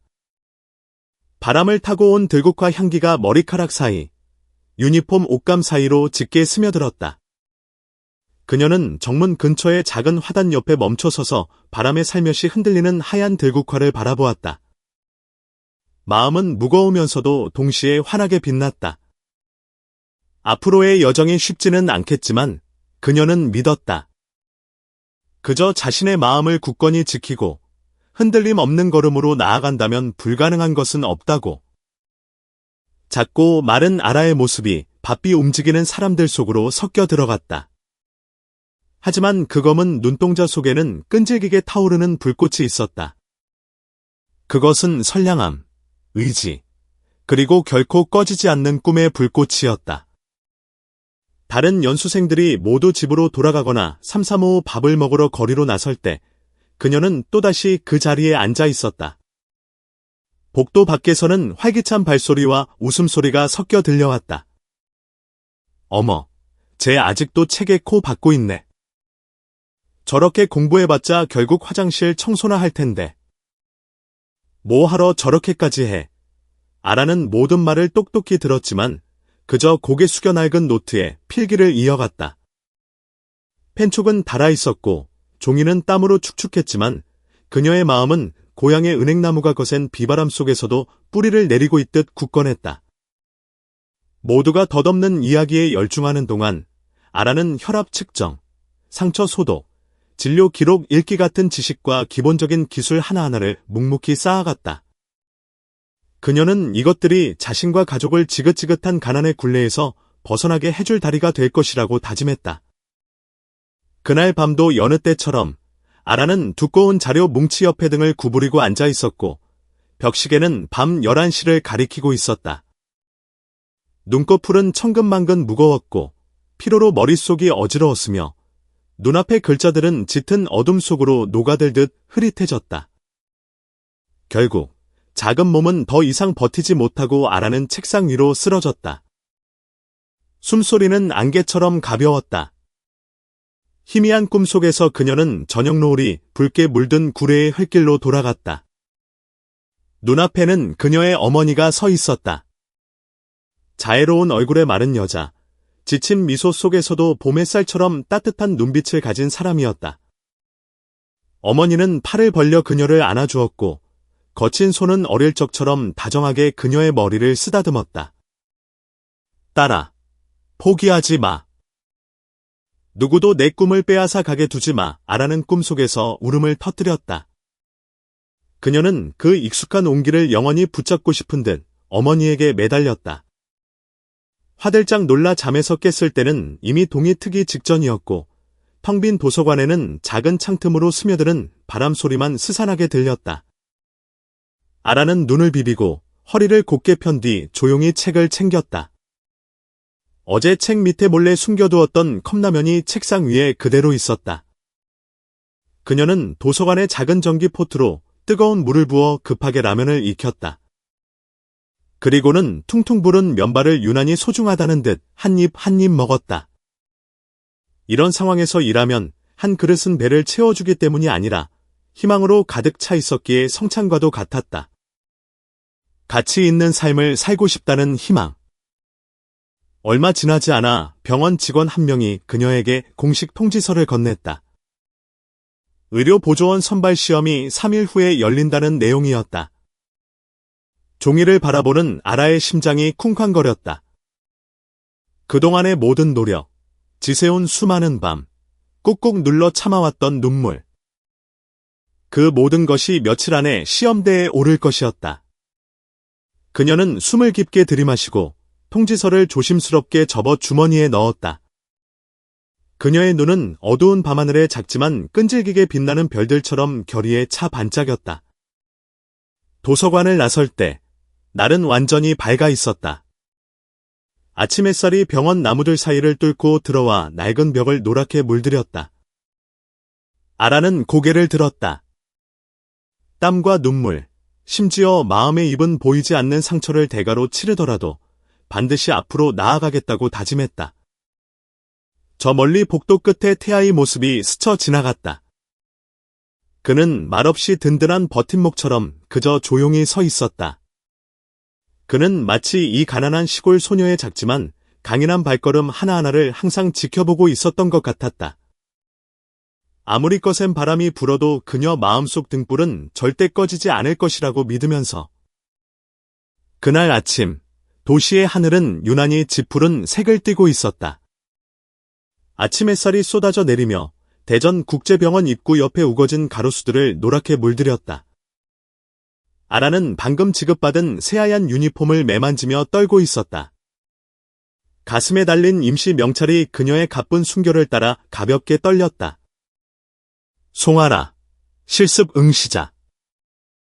단 몇 글자뿐이었지만 그녀에게는 수많은 꿈과 추운 도서관에서 밤낮 없이 공부했던 날들이 담겨 있었다. 오늘 병원 복도는 평소와 달리 한산했다.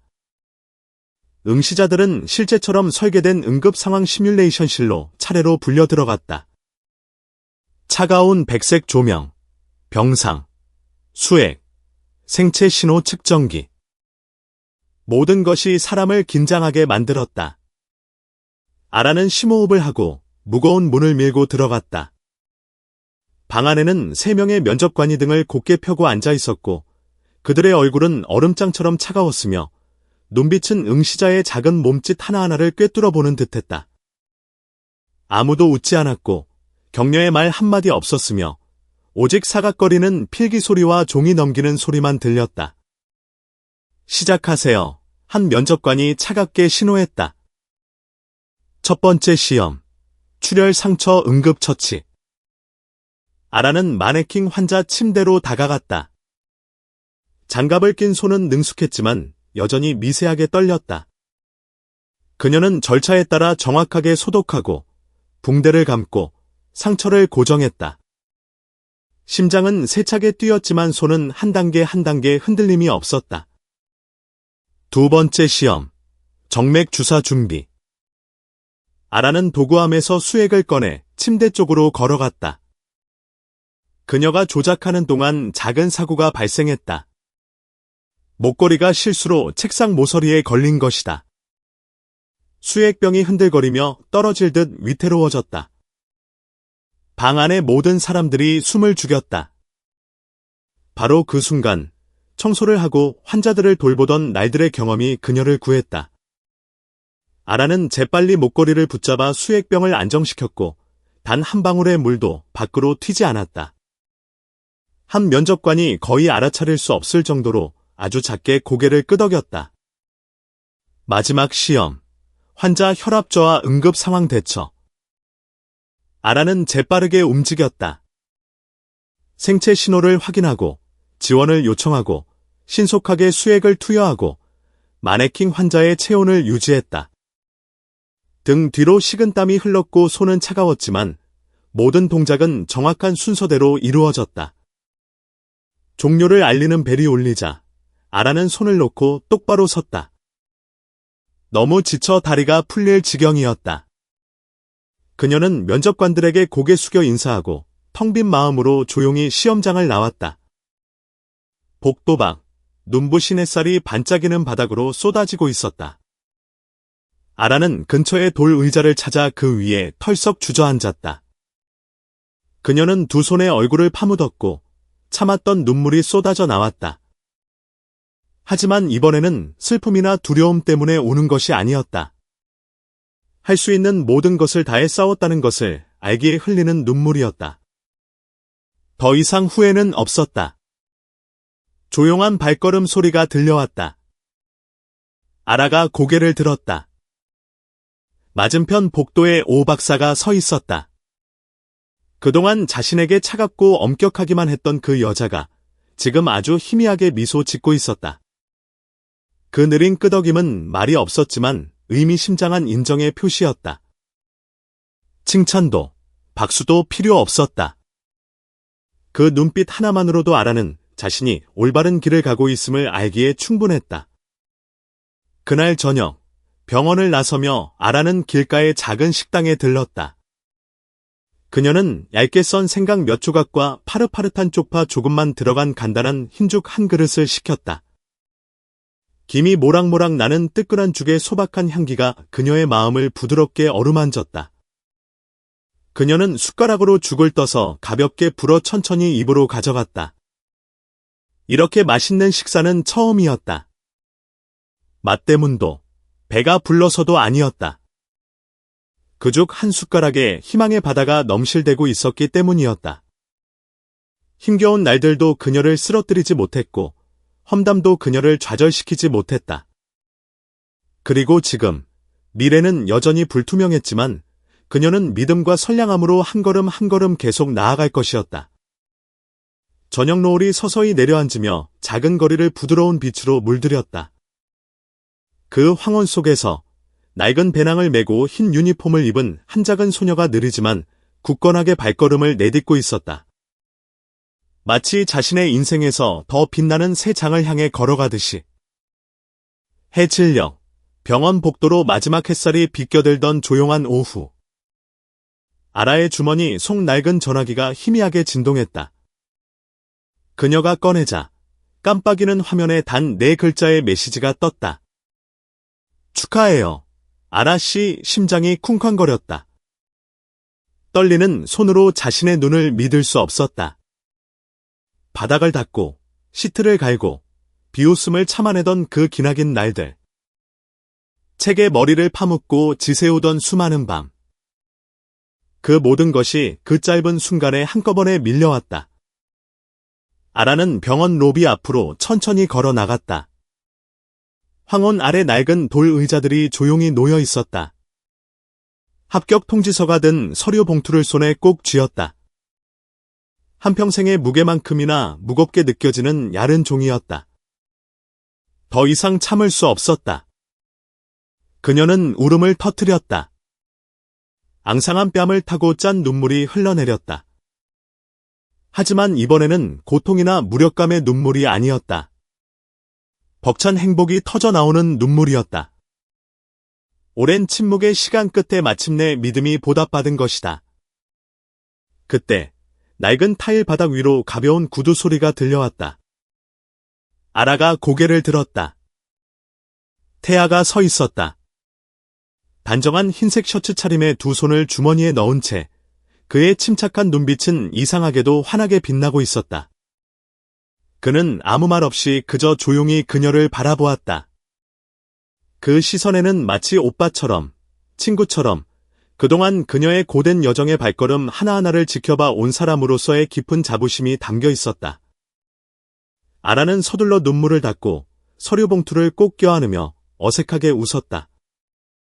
태아가 가볍게 고개를 끄덕이며 근처의 돌 의자를 가리켰다.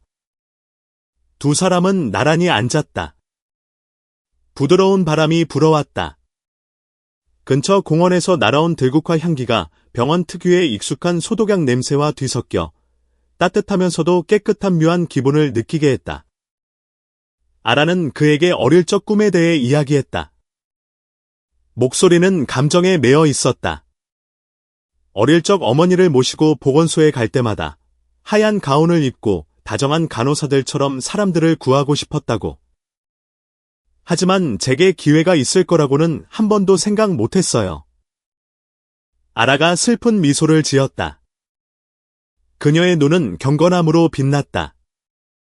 태아는 조용히 귀를 기울이며 이따금 고개를 끄덕였다. 그녀가 머뭇거리며 말을 멈췄을 때 그는 불현듯 그녀의 앙상하고 거친 손을 잡았다. 따뜻하고 진심 어린 손길이었다. 아라 씨는 이 세상 모든 것을 누릴 자격이 있어요. 그의 목소리는 약속처럼 낮고 진중하게 울렸다. 아라는 당황해서 얼굴이 붉어졌다. 평생 동안 그녀는 경멸의 시선과 혹독한 말에만 익숙해져 있었다. 누군가에게 존중받고 진정한 한 인간으로 대우받는 것은 그녀에게 늘 너무나 먼 이야기였다. 잠시 후 태아가 손을 놓고 저녁 노을로 붉게 물든 병원 마당을 바라보았다. 그는 잠시 망설였다. 괜찮다면 아라 씨와 함께 더 큰 일을 해보고 싶습니다. 아라는 영문을 모른 채 그를 바라보았다. 마음속에 수많은 질문이 떠올랐지만 차마 입 밖으로 내지 못했다. 태아는 더 이상 말하지 않고 그저 의미심장한 미소를 지으며 일어섰다. 그리고 그녀를 향해 손을 내밀었다. 가시죠. 오늘을 축하하기 위해 제대로 된 밥 한 끼 대접하겠습니다. 아라는 그의 손을 잡았다. 그 따뜻함이 온몸으로 퍼져나갔다. 지난 세월 동안 그녀를 짓눌렀던 모든 냉기와 외로움이 사라지는 것 같았다. 그날 저녁, 그들은 태아가 따로 마련한 작고 아늑한 아파트에 함께 앉아 있었다. 소박한 부엌에서 익숙한 냄새가 피어올랐다. 나이든 도우미가 진한 김칫국과 먹음직스럽게 졸여진 고등어 조림, 그리고 파릇파릇하게 데친 채소 한 접시를 내왔다.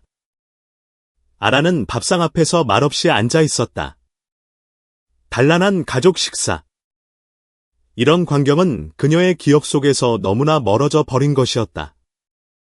어머니가 돌아가신 후 이렇게 다 함께 모여 따뜻한 식사를 해본 적이 없었다. 식사하세요. 태아가 다정한 목소리로 부드럽게 말했다. 마치 그리운 가족의 목소리 같았다. 아라는 고등어 조림 한 점을 집어 가볍게 베어 물었다. 짭짤하고 고소한 맛이 혀끝에 녹아내렸다. 또다시 눈물이 흘러나왔다. 음식이 너무 맛있어서가 아니라 태어나서 처음으로 진정한 행복의 맛을 느꼈기 때문이었다. 식사는 조용한 대화와 함께 이어졌다. 아라는 어린 시절 이야기, 벼가 익어가던 향기로운 계절, 어머니와 함께 논바닥에 뒹굴던 날들, 허기를 달래기 위해 들나무를 캐서 국을 끓여 먹던 일들을 털어놓았다.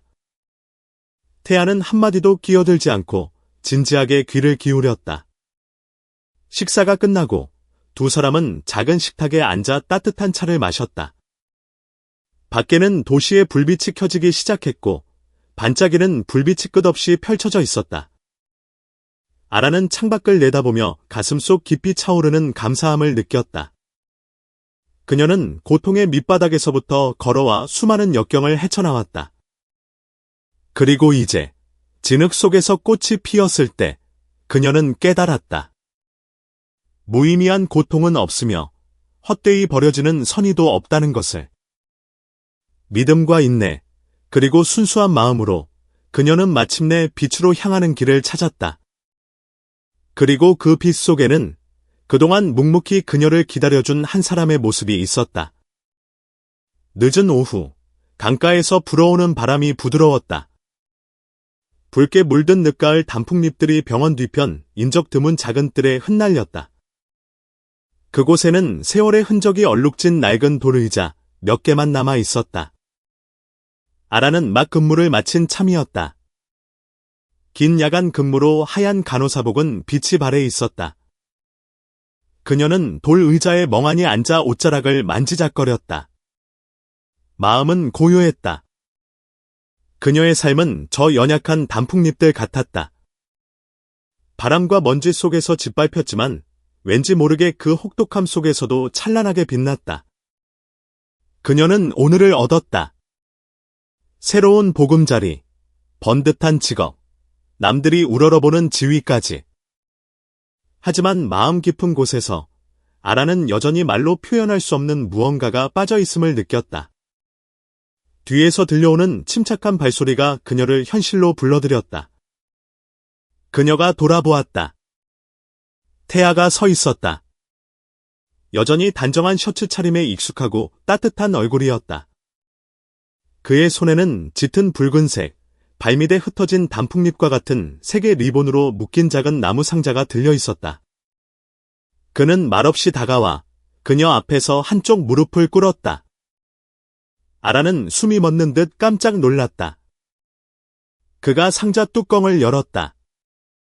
안에는 보석이나 장식 하나 없는 소박한 은반지가 들어 있었다. 반지 안쪽에는 작은 글씨가 새겨져 있었다. 차가운 주먹밥에서. 평생의 짝으로 태아의 목소리가 낮고 단호하게 울렸다. 아라 씨, 당신은 그 혹독한 세월을 당신의 두 발과 마음으로 직접 이겨냈어요. 나는 당신을 구하러 온 게 아니라 당신과 동행하러 왔어요. 괜찮다면 우리 함께 새로운 삶을 만들어요. 다시는 누구도 굶주리거나 차가운 비 아래서 떨지 않는 그런 세상. 당신이 우리 어머니에게 그 차가운 주먹밥을 건네주었던 그날처럼요. 아라는 말이 막혔다. 모든 기억이 밀려왔다. 고향에 가난했던 초가집. 매일 자신만을 기다리던 철없는 두 동생. 늙었지만 성격이 모질어 참아버릴 수 없었던 할머니. 그녀는 눈물이 그렁그렁한 채 손을 움츠렸다. 저에겐 가족이 있어요. 할머니를 모른 척할 수도 없고 제 보살핌이 필요한 두 동생을 떠날 수도 없어요. 그녀의 목소리는 미안함에 떨리고 있었다. 태아는 조금도 실망하지 않고 그저 관대하고 부드러운 미소를 지었다. 알아요. 그는 일어나 바지 무릎에 묻은 먼지를 가볍게 털어냈다. 그리고 기다릴게요. 당신이 준비될 때까지 난 여기 있을 겁니다. 서두르지도 강요하지도 않았다. 아라는 참았던 울음을 터뜨렸다. 태어나서 처음으로 그녀는 자신과 계산하지 않고 동정하지 않으며 대가를 요구하지 않는 사람을 만났다. 마지막 햇살이 서서히 저물며 병원뜰을 비스듬히 가로질렀고 모든 것을 기적처럼 따뜻한 황금빛으로 물들였다. 바람이 늦가을 단풍나무 가지를 살며시 흔들었다. 마치 그의 약속을 허공에 속삭이는 듯했다. 두 사람은 더 이상 말없이 그저 서로의 온기와 이해를 나누며 나란히 앉아 있었다. 멀리서 병원 스피커를 통해 익숙한 연주곡이 흘러나왔다. 슬프면서도 맑은 피아노 소리가 상처받았던 영혼들이 이제 조용히 그 조각들을 다시 붙여나가는 이야기를 써내려가는 듯했다. 아라는 앞으로의 길이 여전히 멀고 험난하다는 것을 알았다. 하지만 돌아갈 곳이 있고 믿을 수 있는 사람이 있다면 불가능한 것은 없었다. 그날 밤 그녀는 새로 받은 간호사 월급으로 임시로 빌린 작은 원룸으로 돌아왔다. 저녁 식사는 흰쌀밥 한 공기와 깍두기 한 접시, 그리고 마른 김 조금이 전부인 단출한 식사였다. 하지만 그녀에게는 세상에서 가장 맛있는 밥상이었다. 마음속에 새로운 믿음이 가득 차 있었기 때문이다. 잠자리에 들기 전 아라는 서랍에서 어머니의 이름이 수놓아진 낡은 손수건을 꺼냈다. 옛 시절에서 남은 유일한 유품이었다. 그녀는 그것을 가슴에 품고 눈을 감으며 소리 없는 다짐을 속삭였다. 엄마, 나 꼭 가치 있는 삶을 살게요. 엄마를 위해서, 우리가 겪었던 그 굶주렸던 날들을 위해서, 그리고 희망의 씨앗을 심어주었던 그날의 차가운 주먹밥을 위해서 밖에서는 도시가 여전히 잠들지 않고 있었다. 반짝이는 불빛들이 마치 지상에 떨어진 별들 같았다. 하지만 이 작은 방 안에서 한 꿈이 평화롭고 끈질기며 늦가을 단풍잎처럼 찬란하게 바로 그 고난의 진흙 속에서부터 자라나고 있었다. 이른 아침, 안개가 마을 어귀의 돌담을 휘감고 있었다. 아라는 낡은 배낭을 메고 익숙한 시외버스에 조용히 올랐다. 낡은 버스는 붉은 흙길의 울퉁불퉁한 구덩이를 지날 때마다 덜컹거렸고 쌀쌀한 초겨울 아침 공기 속으로 흙먼지를 날렸다. 수증기로 뿌옇게 변한 창문에 머리를 기댄 채 아라는 점점 멀어지는 거리의 풍경을 바라보았다. 고층 빌딩들이 뒤로 물러나고 그 자리에는 황량한 들판과 바닥을 드러낸 마른 도랑, 그리고 겨울론이 누렇게 바랜 풍경 속에 파묻힌 초가집들이 나타났다. 그녀의 마음은 말로 표현하기 힘든 생각들로 무겁게 가라앉았다. 대전이라는 도시는 그녀에게 인생을 바꿀 기회를 주었고 진정한 사랑을 주었으며 동화 속에서나 가능하다고 생각했던 꿈을 주었다. 하지만 마음 깊은 곳, 고된 유년 시절의 기억이 뿌리내린 그곳에서 그녀는 자신이 태어난 곳에 대한 빚, 갚아야 할 빚이 남아있음을 알고 있었다. 버스가 진흙탕 길가에 멈춰 서고 아라가 내리자 차갑지만 익숙한 바람이 세차게 불어왔다. 눈앞에는 낡은 집으로 이어지는 구불구불한 흙길이 펼쳐져 있었다. 지붕에 볕단은 썩어 있었고 흙벽은 군데군데 허물어져 있었다. 쑥 할머니가 마당 앞에 위태로운 대나무 평상에 앉아 있었다. 그 날카로운 눈빛은 마치 사람을 꿰뚫어 보는 듯했다. 두 동생은 전보다 조금 컸지만 여전히 바람 앞에 갈대처럼 앙상하고 약해 보였다. 아라가 입을 열기도 전에 숙 할머니가 소리쳤습니다. 이제야 그 낯짝을 들이미는 거냐? 집 나가서 쥐 죽은 듯이 소식도 없더니 여긴 아예 잊은 줄 알았지. 할머니의 목소리는 원망과 독설로 가득 차 있었습니다. 하지만 아라는 그저 고개를 숙인 채 뺨을 때리는 차가운 빗방울 같은 비난을 묵묵히 견뎌냈습니다. 두 동생은 아라를 보자마자 비틀거리며 달려와 그녀의 품에 안겨 서럽게 울음을 터뜨렸습니다. 작은 손은 아라가 또다시 사라질까봐 두려운 듯 꽁꽁 언 손으로 그녀의 옷자락을 꽉 붙잡았습니다. 아라는 동생들을 꼭 껴안았습니다. 눈물이 조용히 흘러내려 아이들의 마른 어깨를 적셨습니다. 그날 오후 내내 아라는 묵묵히 집을 치웠습니다. 낡은 방수포로 비가 새는 지붕을 임시로 덮고 마른 나뭇가지를 주워 모아 불을 피우고 소박한 저녁을 준비했습니다. 그날 밥상에는 쌀뜨물로 끓인 콩나물국과 짭조름한 알도루묵 조림, 그리고 찰지고 향기로운 흰쌀밥이 전부였습니다. 초라한 반찬이었지만 아라에게는 그리움 그 자체였습니다. 갓 지은 밥 향기와 생선조림 냄새가 마당까지 퍼져나가자 아라의 마음은 아련한 슬픔으로 가라앉았습니다. 식사는 조용히 진행되었습니다. 할머니는 이따금 아라를 힐끗거리면서도 어린 동생들에게는 반찬을 집어주었습니다. 아라는 원망하지도 변명하지도 않았습니다.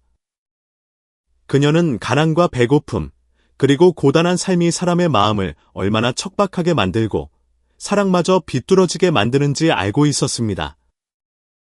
밤이 깊어지고 아라는 동생들 곁에 자리를 펴고 누웠습니다. 잠든 얼굴을 바라보는데 아이들은 이따금씩 벽틈으로 스며드는 바람에 놀라 몸을 움츠렸습니다. 아라는 속으로 다짐했습니다. 무슨 일이 있어도 다시는 이 아이들을 떠나지 않겠다고. 자신의 젊음과 개인적인 꿈을 모두 희생하더라도 동생들에게 더 나은 삶을 안겨주겠다고 말입니다. 모두가 잠든 시간, 아라는 조용히 툇마루로 나와 낡은 기둥에 기댄 채 아득한 밤하늘에 반짝이는 별들을 바라보며 생각에 잠겼습니다. 그때 정적을 깨고 휴대전화 벨소리가 울렸습니다. 아라는 화들짝 놀랐습니다. 태아 씨였습니다. 전화기 너머로 들려오는 그의 낮고 따뜻한 목소리가 마치 바로 곁에 있는 듯했습니다. 지금 마을 입구예요. 잠깐 볼 수 있을까요? 아라는 목이 메어 아무 말도 할 수 없었습니다. 그녀는 휴대전화를 꽉 쥔 채 뺨을 타고 흐르는 눈물을 닦아냈습니다. 그가 자신이 태어난, 아무도 기억하고 싶지 않을 거라 생각했던 이곳까지 찾아온 것입니다. 그는 현재의 아라뿐만 아니라 상처로 얼룩진 그녀의 과거까지도 사랑해준 것입니다. 아라는 벌떡 일어나 빛바랜 낡은 겉옷을 걸치고 어두운 골목길로 뛰쳐나갔습니다. 차가운 바람이 살을 내는 듯했지만 그녀의 심장은 뜨겁게 타올라 기나긴 겨울을 녹여주었습니다. 희미한 달빛 아래 태아 씨의 모습이 보였습니다. 그는 마을 입구 은행나무 아래에 서 있었습니다. 여전히 소박한 셔츠 차림이었고 손에는 그녀의 동생들에게 줄 낡은 장난감 자동차를 들고 있었습니다. 아라는 그에게 달려가 길 잃은 아이처럼 서럽게 울음을 터뜨렸습니다. 태아 씨는 아무 말 없이 그저 조용히 팔을 벌려 그녀를 안아주었습니다. 마치 그녀의 고단했던 세월과 아직 아물지 않은 오래된 상처까지 모두 감싸 안아주려는 듯이. 바람은 여전히 불고 달은 밝았습니다. 그리고 한때 흙먼지로 얼룩졌던, 한때는 차가운 외로움에 갇혔던 두 사람의 마음은 이제 서로를 찾았습니다. 벼 익는 냄새와 저녁밥 짓는 연기가 피어오르는 이 가난한 고향 땅에서 말입니다. 다음 날 이른 아침, 골목길 나뭇잎에 맺힌 이슬이 채 마르기도 전에 구례 마을 전체가 축제라도 열린 듯 떠들썩해졌습니다. 번쩍이는 검은색 고급 승용차 한 대가 아라의 집 문 앞에 서자 동네 아이들이 호기심에 가득 차 우르르 몰려들었습니다. 저마다 손가락질하며 시끌벅적하게 떠들어댔습니다. 어른들 역시 궁금증을 감추지 못하고 하나둘 밖으로 나와 이런저런 추측을 속삭이며 수군거렸습니다. 아라는 방 안에 웅크리고 앉아 있었습니다. 심장이 세차게 방망이질했습니다. 자신의 쓰러져가는 초가집 문 앞에 이런 광경이 펼쳐질 거라고는 상상도 못했습니다. 마당에는 푸른 잎사귀들이 바람에 흔들리고 멀리서 닭 우는 소리가 흙냄새와 어우러져 시골 아침의 정취를 더했습니다. 흰색 셔츠에 소박한 차림을 한 태아 씨가 차에서 내렸습니다. 그는 서두르지도 거만하지도 않게 조용히 마당 한가운데로 걸어가 숙 할머니와 두 동생 그리고 어리둥절해하며 둘러싼 모든 이웃이 보는 앞에서 한쪽 무릎을 꿇었습니다. 온 동네가 숨을 죽였습니다. 초가집 지붕 위에서 바람에 흔들리는 기와 소리만 들릴 뿐이었습니다. 태아 씨가 엄숙하게 입을 열었습니다. 할머님, 그리고 가족분들께 허락을 구하고 싶습니다. 아라 씨를 제 아내로 맞이하고 싶습니다. 그 말이 끝나는 순간 공기가 폭발하는 듯했습니다.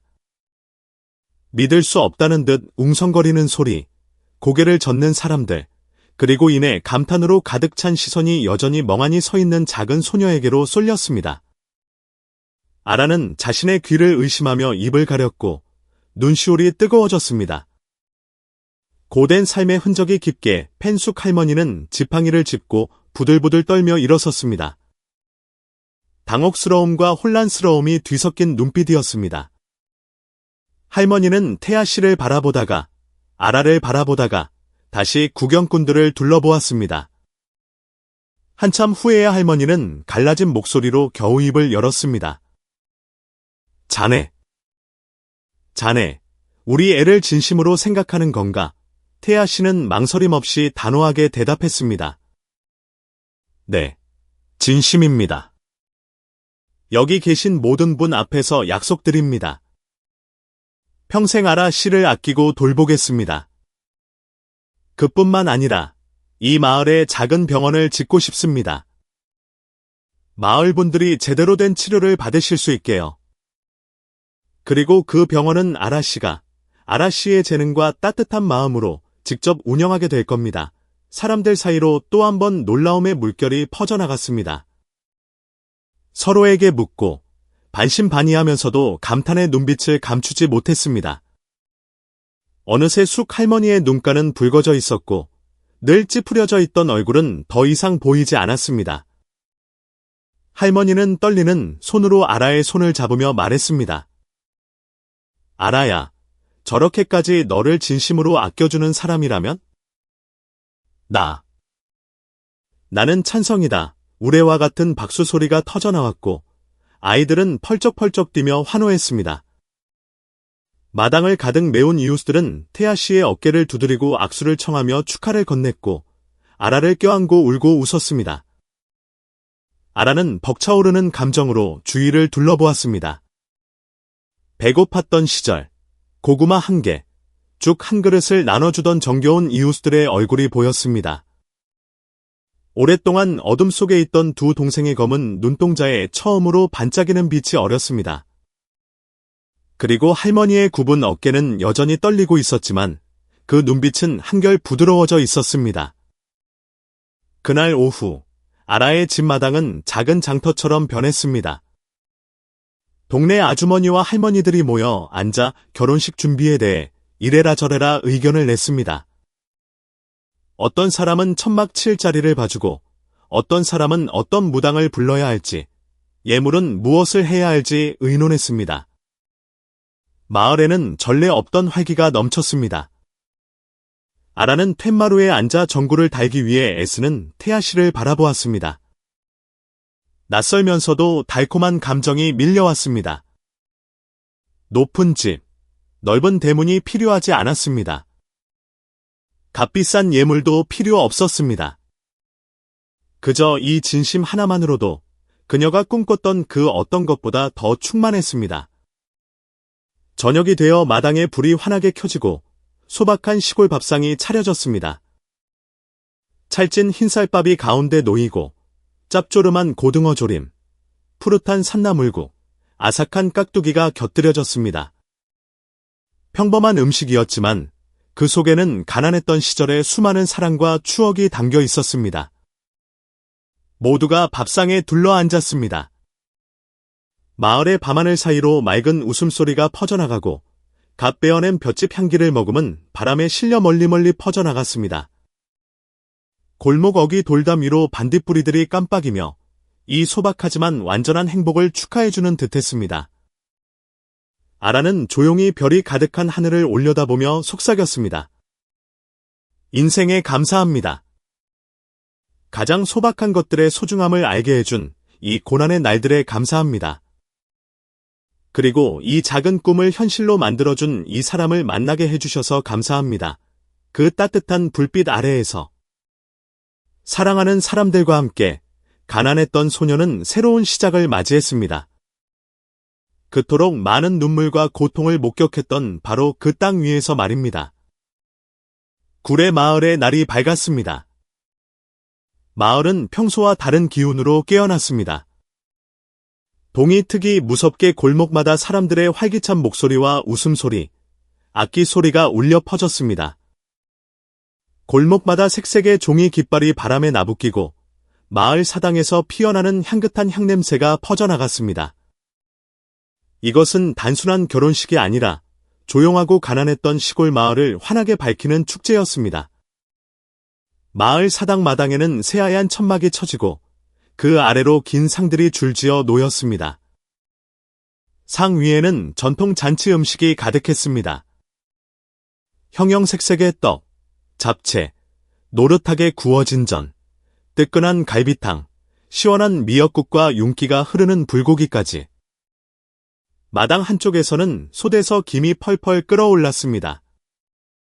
아주머니들과 할머니들은 분주하게 음식을 나르면서도 입가에는 웃음이 떠나지 않았습니다.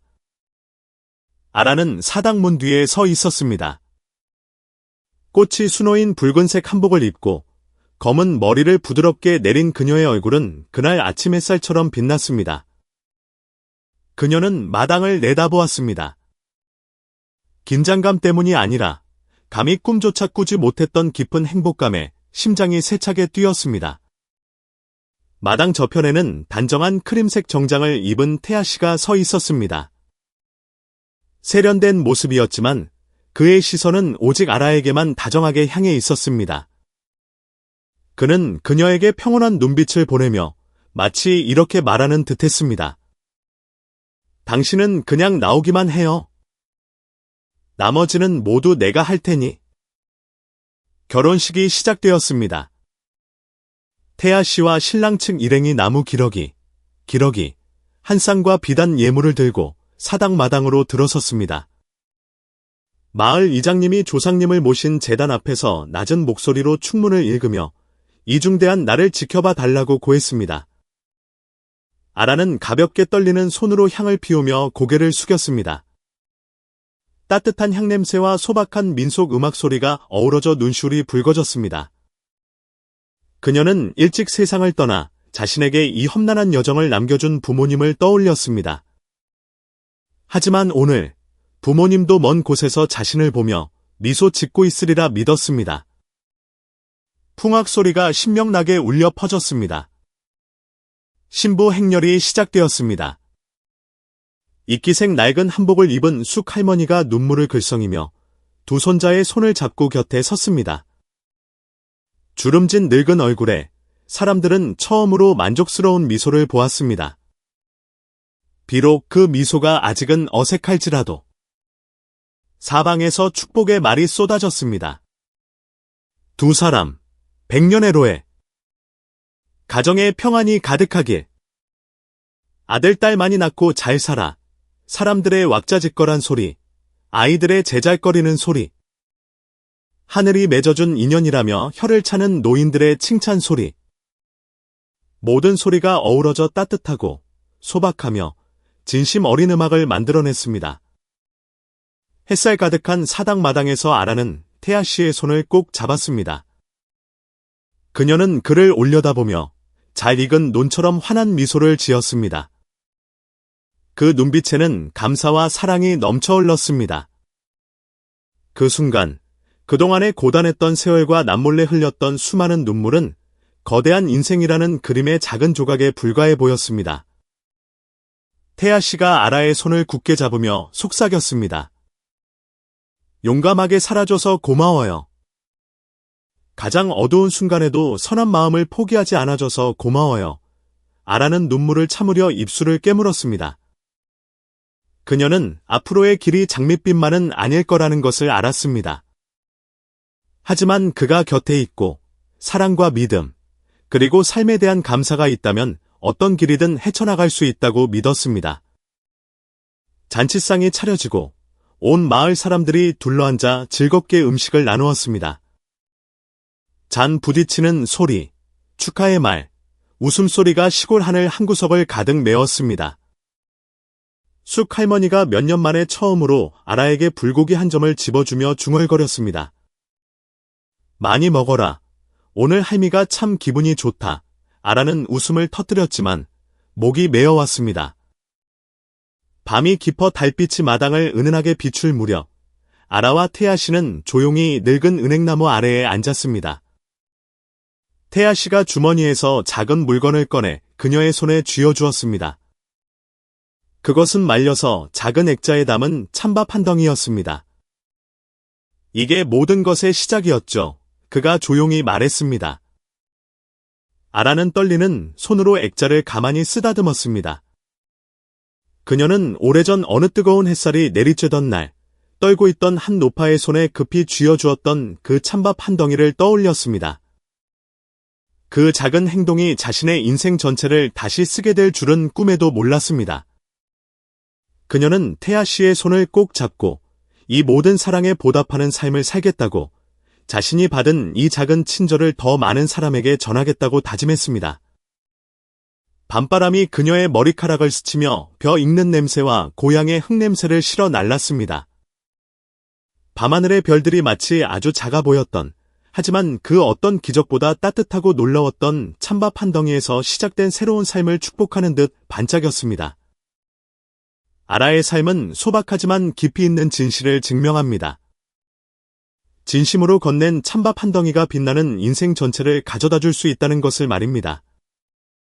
이 복잡한 세상에서 때로는 작은 행동 하나, 제때에 잡아주는 손길, 공감의 눈빛 하나가 다른 사람에게, 그리고 우리 자신에게 희망의 씨앗을 심어줄 수 있습니다.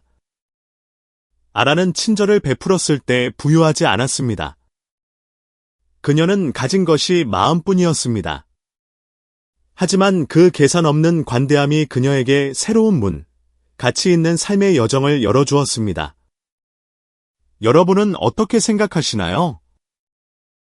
혹시 우리는 도울 능력이 없다는 두려움 때문에 도움이 필요한 누군가를 외면한 적은 없을까요? 혹은 오늘 여러분이 베푼 진심 어린 친절이 미래의 기적이 될 수도 있지 않을까요? 만약 이 이야기가 여러분의 마음에 울림을 주었다면 댓글로 숫자 1분을 남겨주세요.